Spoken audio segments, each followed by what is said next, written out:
Oh, I love this. I love Vincent's. Yeah, his handwritten. Yeah, He's like, it's so he's good. used to it, you Yeah, know? I Like, love we it. don't want to mess with his. I love it. Here it is. You just have to pull it out the top. Journey from Christian fundamentalist? yeah, Christian fundamentalism. Yeah. There you go. Well, this is cool. I really want to touch it, but I'm not going to do that.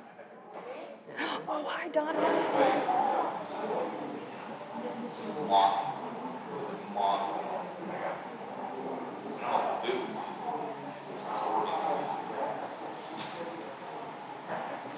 Winter, exact opposite. The winter is so dry, I can actually feel the cracks on the side of the tank. Right? Whereas now it's fairly smooth.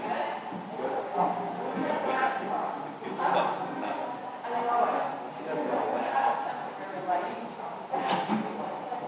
This is the thing, yeah. I wish I could. No, I would have it like more than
Good morning,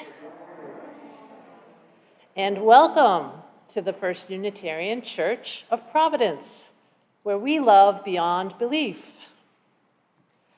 My name is Holly Dobbs, and I will be your worship associate today. A special welcome to those of you who will be joining us remotely from wherever you are, nearby or far away. During the summer, while our ministers are away, the worship committee hosts a series of services which are led by church members or friends, with music also provided by church members and friends. This morning, we are pleased to have the LGBTQIA+ Soul Circle as our presenters. This Soul Circle came into being because our friend, Amy Grant, saw a need for an LGBTQIA+ safe space in this church and was persistent in asking for it. John Hickey and I stepped up in 2020 to co-moderate the group. We welcome all LGBTQIA+ sexual and gender orientations, and always have a seat at the table for newcomers. We extend our thanks to our musicians this morning, Phoebe Ukumian, Chris Sanzo, and our accompanist, Edith Johnson. Let us now center our hearts and minds as we begin our worship together.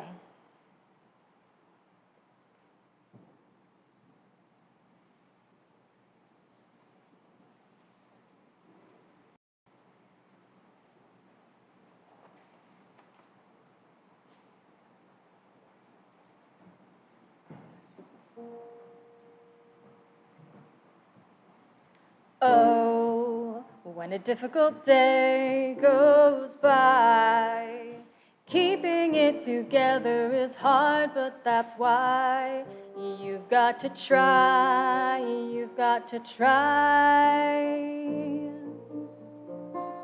And when there's a thundering storm outside, underneath the covers you'll huddle and hide.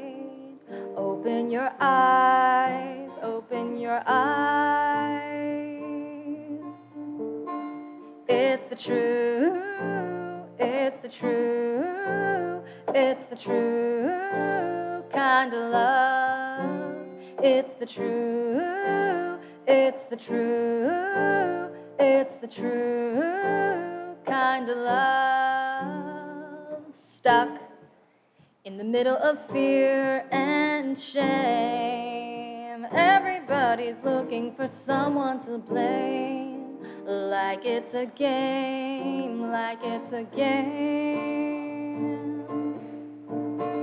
And now I am better than win or lose. There's a new direction that I'd like to choose. It's called the truth, it's called the truth.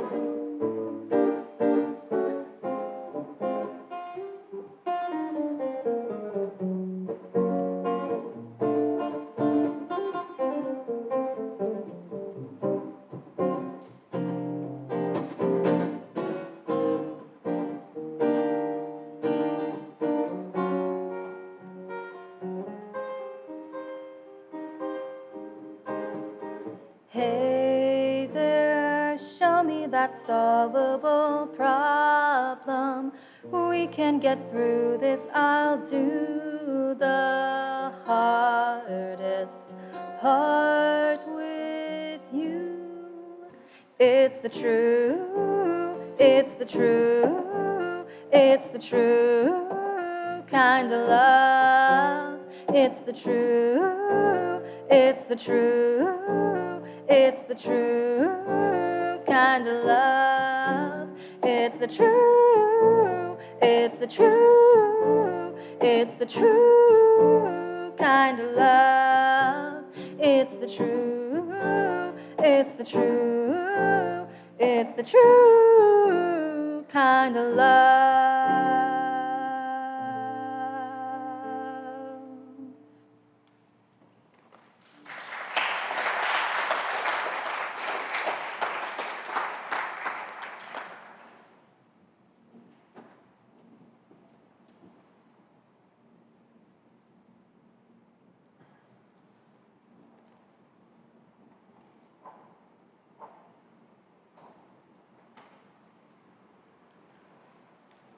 This light burns also in our hearts, and it lights our path towards harmony and justice for all. We light our sabbatical chalice now, and take a moment to silently lend our thoughts and care to our senior minister,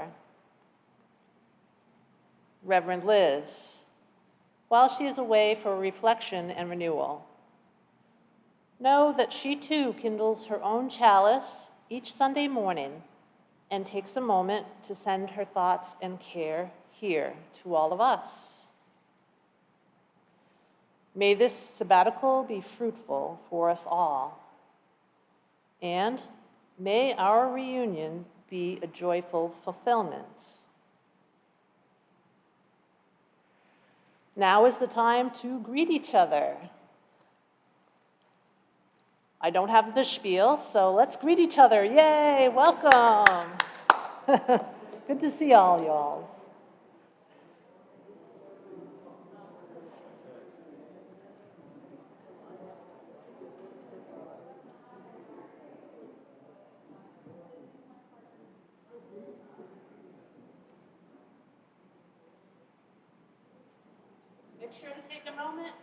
Make sure to have a moment to wave to our friends who are watching from far away. Good morning.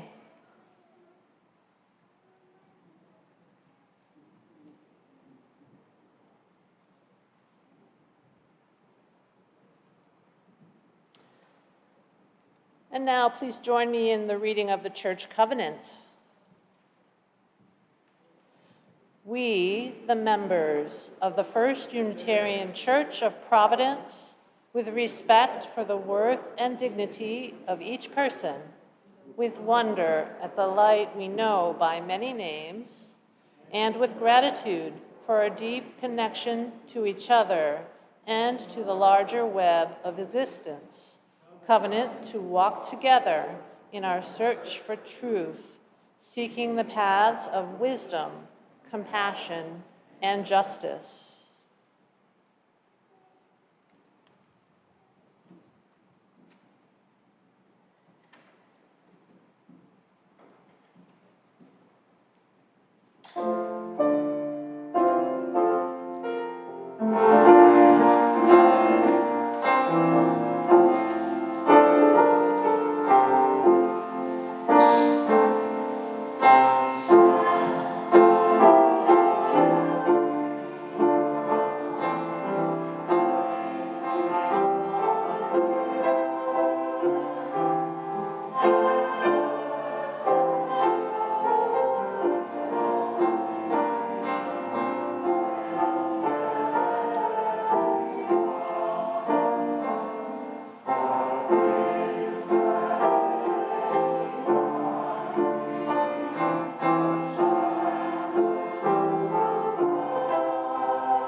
Good morning. These are the words that we use to open our soul circle when we meet. They are adapted from the words of the Reverend Otto O'Connor. Welcome to this joyful celebration. Bring your whole selves, your gay, lesbian, bisexual, transgender, intersex selves, your asexual, demisexual, polyamorous selves, your non-conforming, butch, femme, androgynous, drag selves, your survivor, organizer, magic weaver, hermit selves, your mind-opened, welcoming, ally, accomplice selves, and all the other identities that are and will be. because joy is a rebellion too. And this church is queer and fabulous. Now is the time for our joys and sorrows.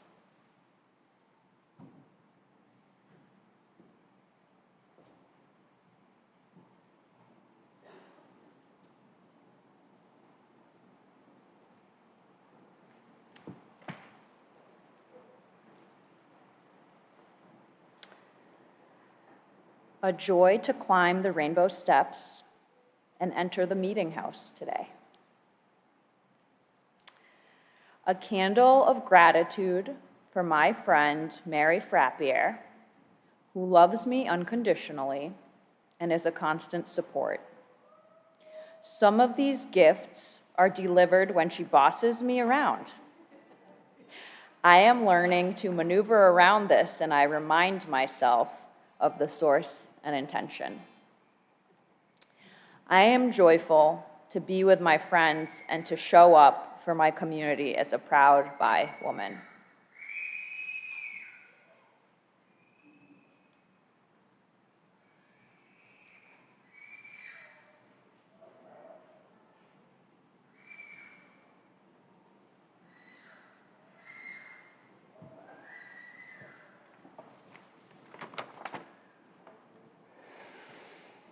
This is our time for meditation. It's time for quiet, reflection, inner prayer. There will be a time of silence, and if you have somebody close to you whom you've lost in the last year, we invite you to stand or raise your hand in sweet witness of that loss. The Summer Day by Mary Oliver. Who made the world? Who made the swan and the black bear? Who made the grasshopper? This grasshopper, I mean, the one who has flung herself out of the grass, the one who is eating sugar out of my hand, the one who is moving her jaws back and forth instead of up and down. Now she lifts her pale forearms and thoroughly washes her face. Now she snaps her wings open and floats away. I don't know exactly what prayer is. I do know how to pay attention, how to fall down into the grass, how to kneel down in the grass, how to be idle and blessed, and how to stroll through the fields, which is what I have been doing all day. Tell me, what else should I have done? Doesn't everything die at last and too soon? Tell me, what is it that you plan to do with your one wild and precious life?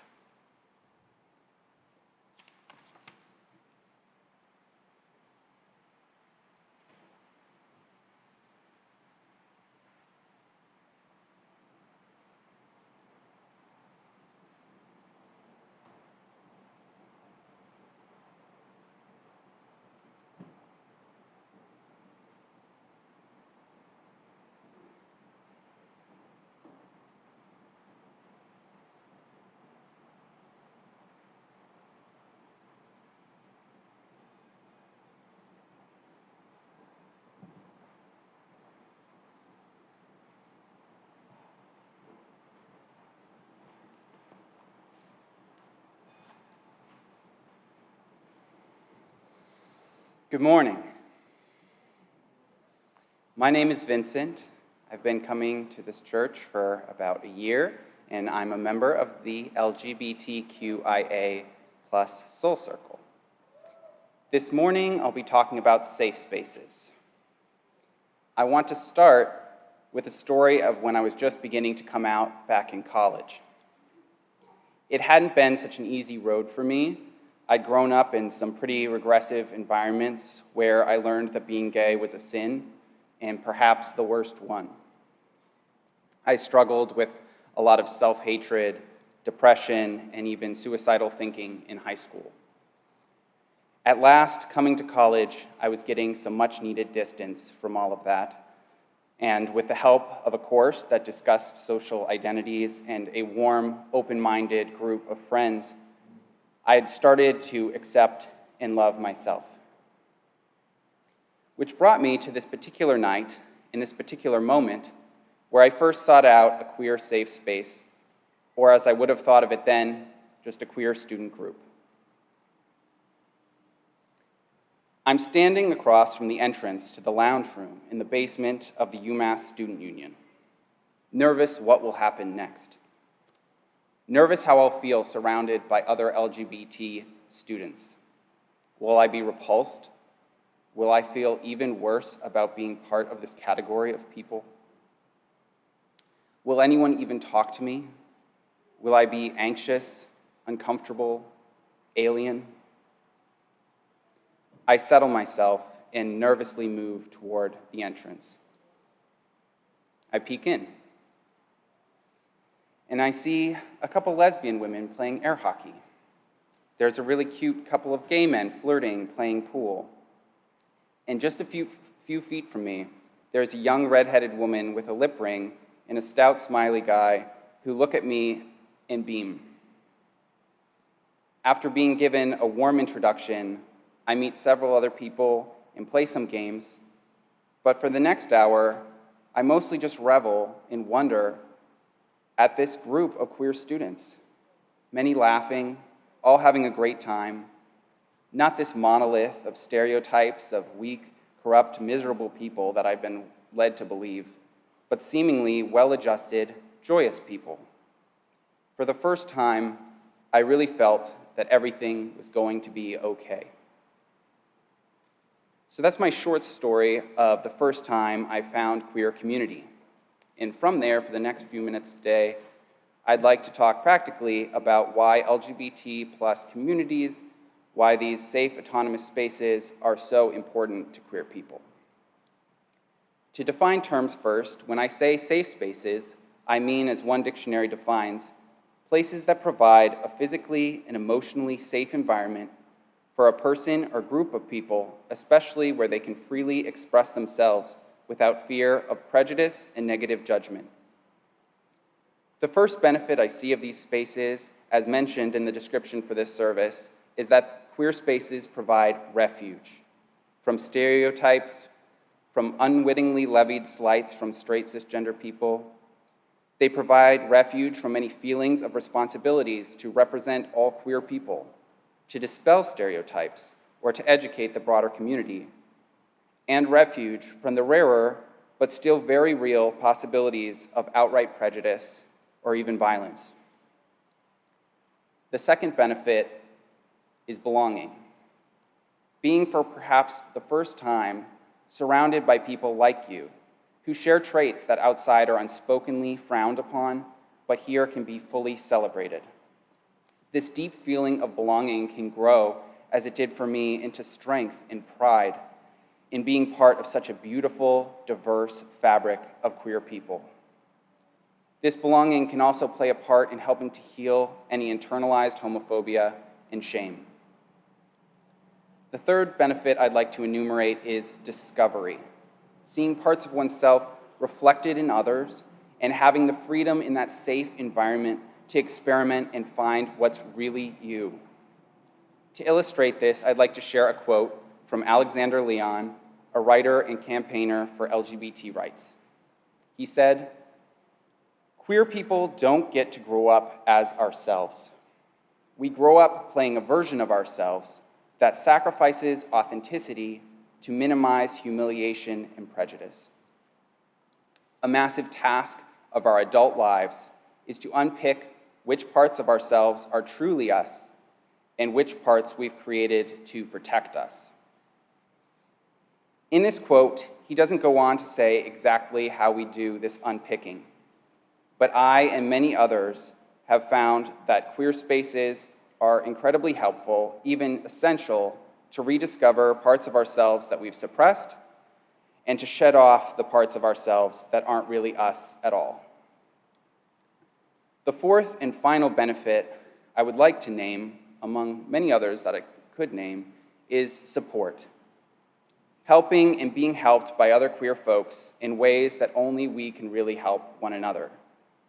A piece of this support happens with the ability to tell our stories to each other, and in those moments, not having to translate, defend, or reassure, and instead having those listening understand on a uniquely deep level, having likely gone through something similar. Someone will likely pick up on something you might not have even been fully able to put into words. Others might hear what you're saying and know exactly what you need before you do. And with that support, you can start to heal and grow and thrive, compounded by the other benefits. Now, before I pass the mic off, I would like to address some of the uncomfortable or hurt feelings that can come up with safe spaces. I've had these initial gut reactions. Just a couple months ago, I went to a queer spiritual retreat that was mostly gay, white, cisgender men. And at this retreat, they'd instituted a safe space for trans and femme folks that they could use as and if they needed, so that they could have this kind of refuge, belonging, discovery, and support alone if or when they want it. And there was a similar space established for queer people of color if or when they want it. And to be honest, even knowing firsthand the importance of these kinds of spaces and being in one at the time, my first reaction was feeling excluded. That I simply didn't like that there were spaces that I wasn't allowed to go in or that weren't for me. And slightly less selfishly, that it hurt that people didn't feel like our broader community was safe enough. Those are pretty standard, icky feelings people get. What is important is to take a second, as I did in that moment, and realize that firstly, not all spaces need to be about me or you. And second, to remind ourselves of how important these types of spaces are to everyone. I would guess that many of you have experienced the benefits of somewhat similar spaces. Whether you've been part of a support group, a women's or men's group, or just being part of this UU community, you've probably experienced some of this refuge, belonging, discovery, support, being around peers that you relate with in a unique way, being around people who've had similar experiences navigating life, who've perhaps had similar hurdles and traumas, and around them you can learn to grow, heal, and thrive in ways you otherwise couldn't. The core of this is that these spaces are beneficial for everyone. We all benefit when folks are empowered to bring their whole selves to the table. We all gain when marginalized groups are able to caucus together to figure out what they need themselves and what they need from the broader community. And everyone deserves to feel as safe and as at home as I did that night in the basement of the Student Union. Thank you, and now I'll pass it off to the next member of the LGBTQIA Soul Circle.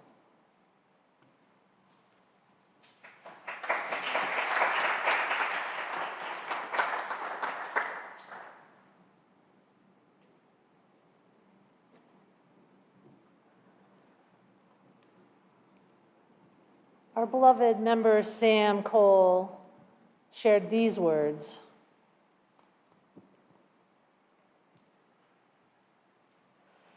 Often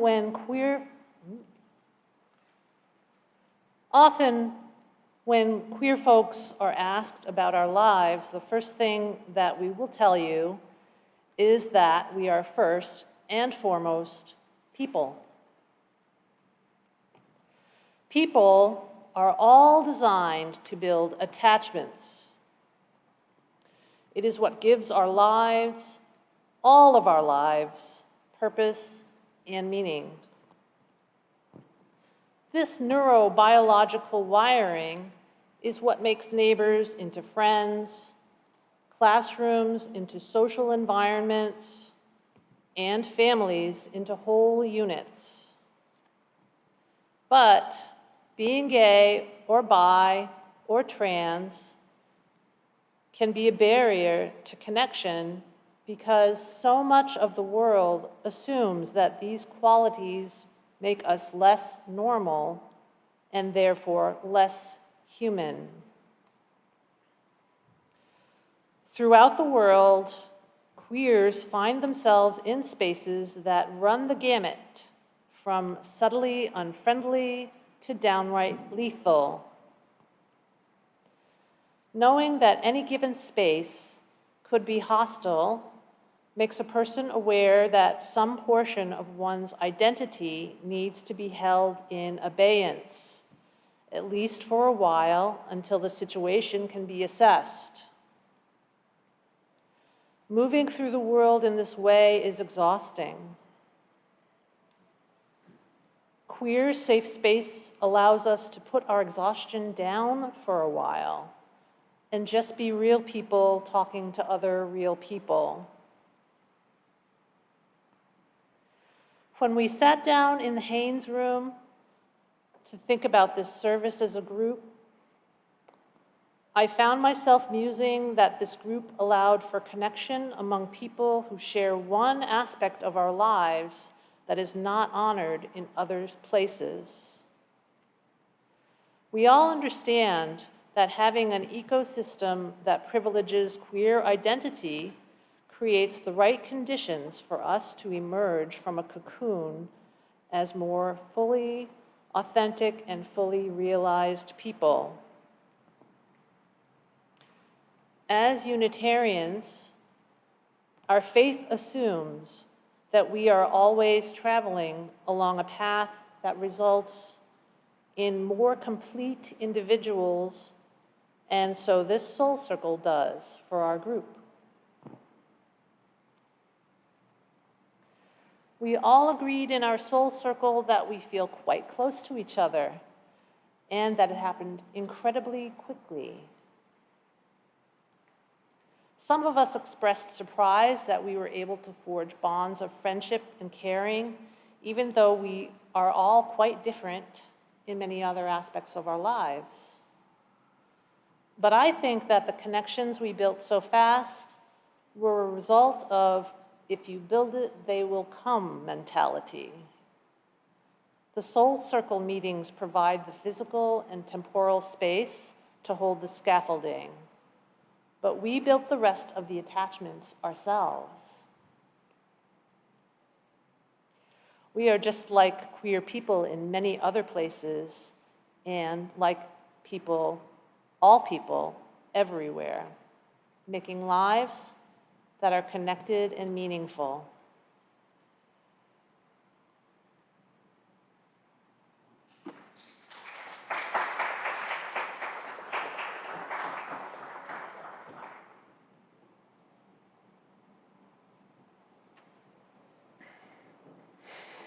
I'm trying real hard to quell the emotion that I'm feeling right now. It's an emotion of gratitude for Amy for helping to make this group happen. It's enormous gratitude for the people sitting up here who meet together every 2 weeks to comfort one another, to discover how we're alike and the ways in which we're different. So and we all got together last summer and painted those stairs out there, and it was a wonderful, wonderful experience. I'm 78. I'm going to be 79 pretty soon. I'm a gay man. I have lived in many different homes, but in very few havens. We're talking this morning about havens. By the time I married, yes, I was married, I had lived in 8 different homes and family constellations. That number has now grown to 15. First U has been my home and my family since 1977. It is possible to be at home even when the fit is not so good. Fit certainly was not so good in some of the foster homes of my childhood, but here, with you, I wanted a good fit. I wanted to be at home. The problem was me. I was not being fully honest with myself, and I could not be honest with you. You are my family. Why couldn't I be honest with you? And I was hiding in plain sight. I was hiding in plain sight here as an RE teacher teaching her children, as a prudential committee member, as a pillar of the church, as a member of the choir, and as a deacon. I have been dithering with my one wild and precious life. Others have told you already how scary it is to come out. Trust them, it is. No matter what the age, it is scary. For me, it was scary 5 years ago. It was scary for me to come out to my children and to my grandchildren. It was scary to come out to my former wife, whom some of you know. But it was scariest, the most scary was coming out to me. Because of this, and because outside of these walls, the world often is not a safe place, this soul circle within this striving to be welcoming congregation is essential. We queers are here. We need you, and you need us.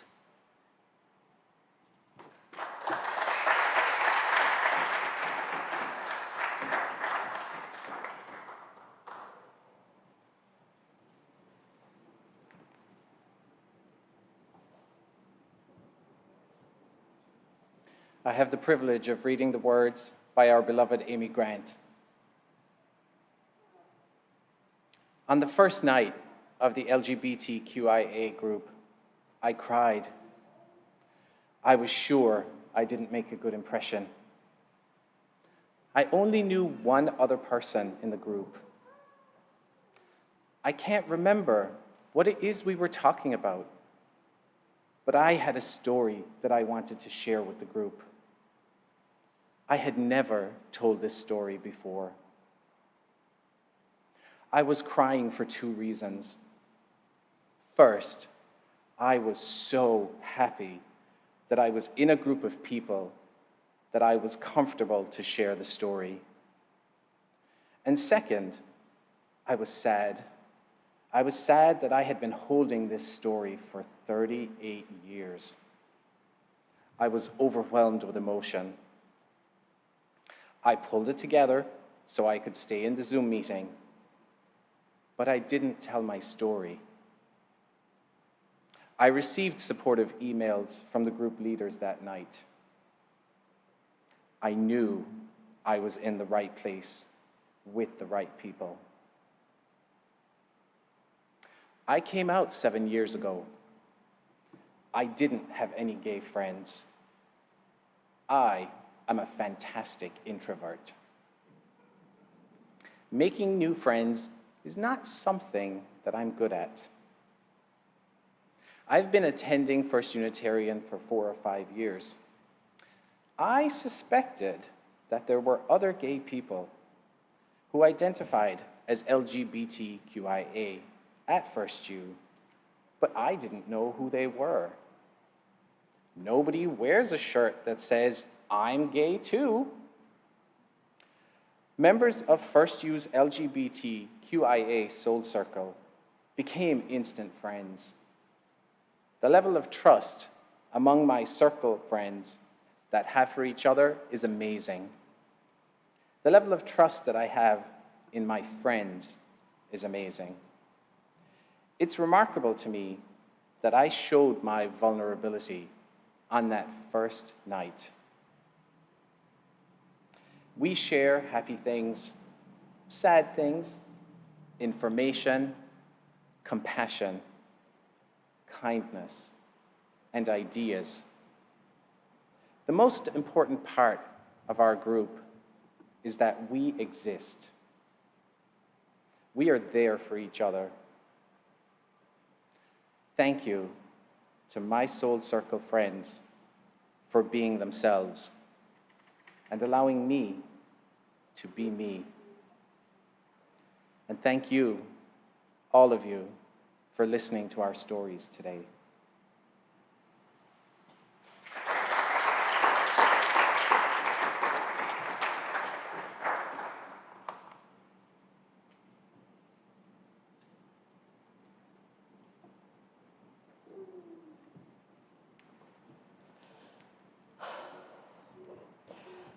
As a self-supporting congregation and a beloved, aspiring community, we rely on generosity and commitment to keep us vital and relevant. Our weekly offering is a manifestation of our faith and an opportunity to practice generosity and dedication in a small way that adds up to an important part of our capacity here at First Unitarian. We invite you to join in the spirit of love and open-handedness as the offering for the mission and vision of this church is now gratefully received. As always, thank you for all that you give, all that you do, and all that you are.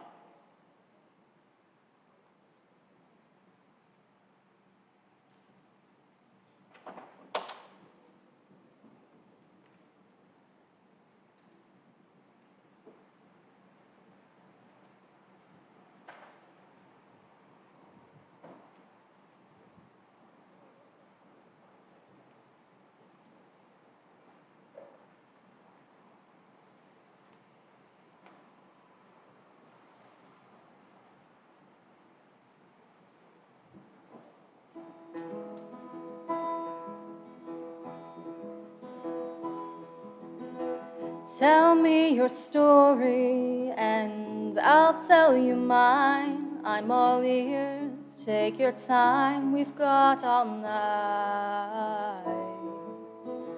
Show me the rivers, crossed the mountains scaled. Show me who made you walk all the way here. Ooh,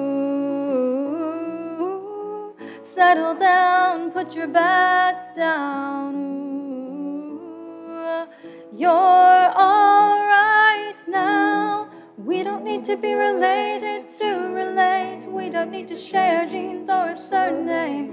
You are my chosen family. So what if we don't look the same? We've been going through the same thing, yeah. You are my chosen family.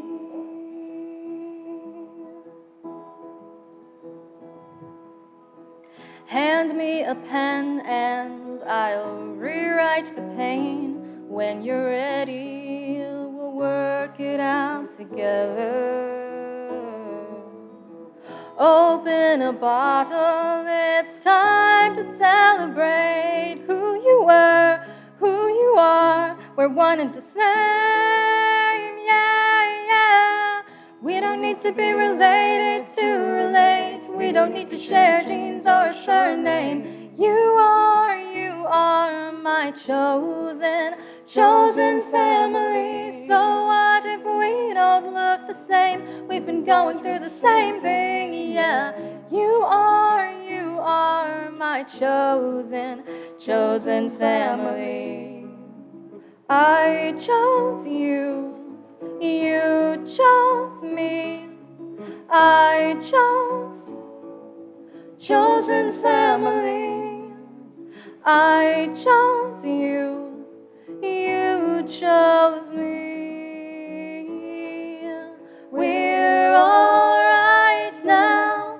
We don't need to be related to relate. We don't need to share genes or a surname. You are my chosen family. So what if we don't look the same? We've been going through the same thing, yeah. You are my chosen family.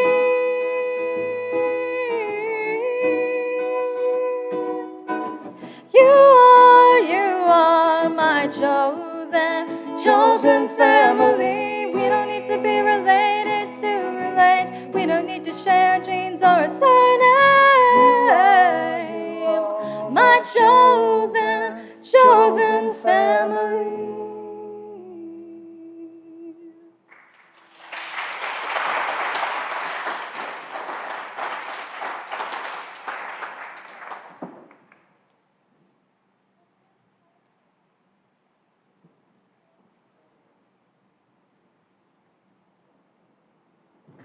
Yay. These are our invitations. First invitation is to say that Megan Smith is having brain surgery next week to remove a probably benign tumor. We have a link to the meal train. If people can call the church office, they can get a link for the meal train to participate. The next announcement is snacks. We have snacks. Somebody did some baking, and you can come out for snacks and refreshments after the service in the breezeway, little fellowship, and some rainbow snacks.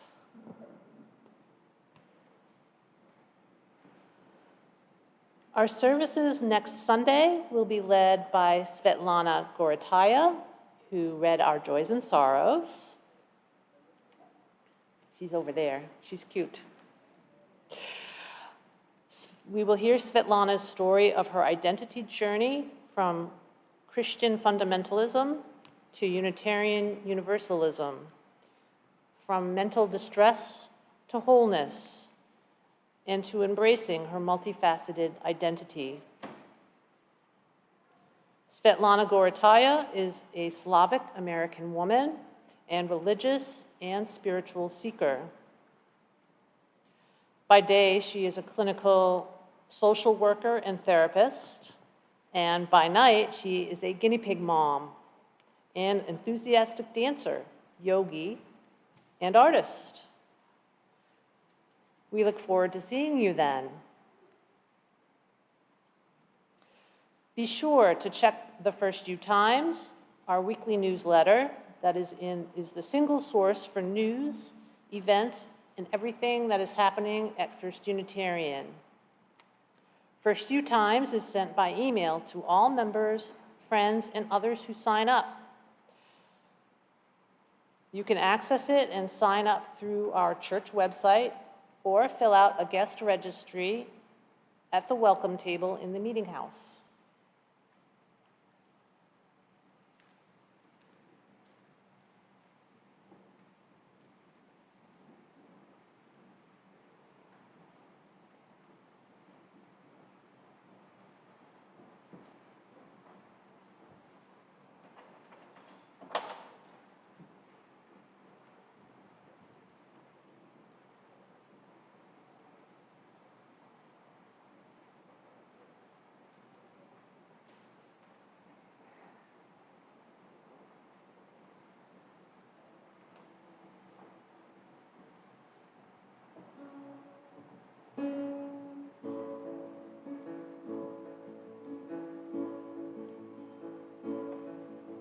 Some hearts can conform, fitting the norm, flaunting their love for all to see.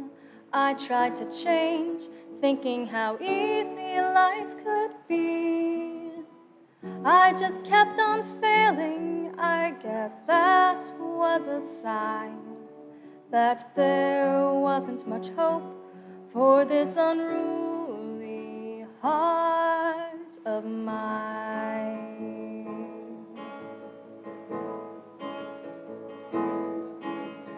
Then you came along, and right or wrong, feelings began to overflow. We had to hide, thinking that no one else could know. But not having you near me was where I drew the line. So I had to conceal this poor unruly heart of mine.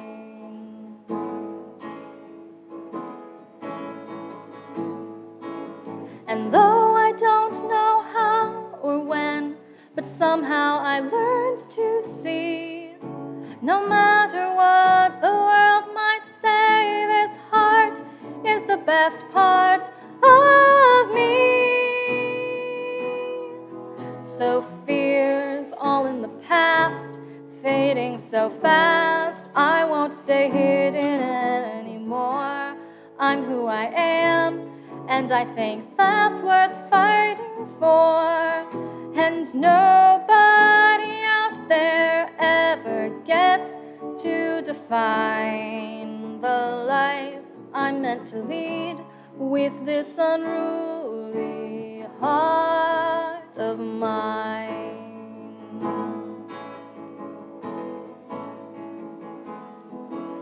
And though I don't know how or when, but somehow I learned to see, no matter what the world might say, this heart is the best part of me.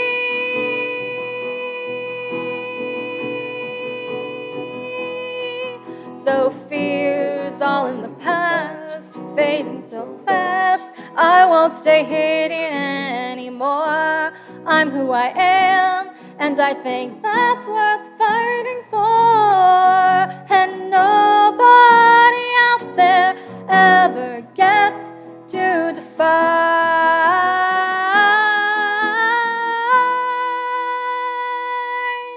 the life I'm meant to lead with this unruly heart of mine.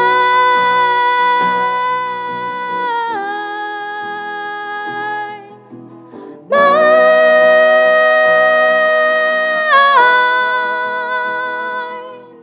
And nobody out there ever gets to define the life I'm meant to lead with this unruly heart of mine.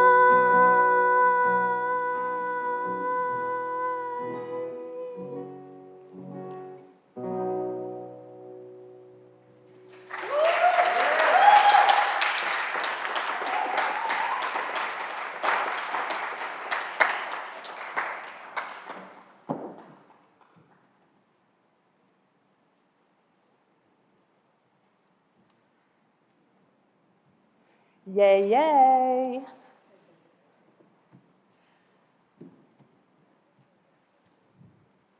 We carry the flame of peace and love until we meet again.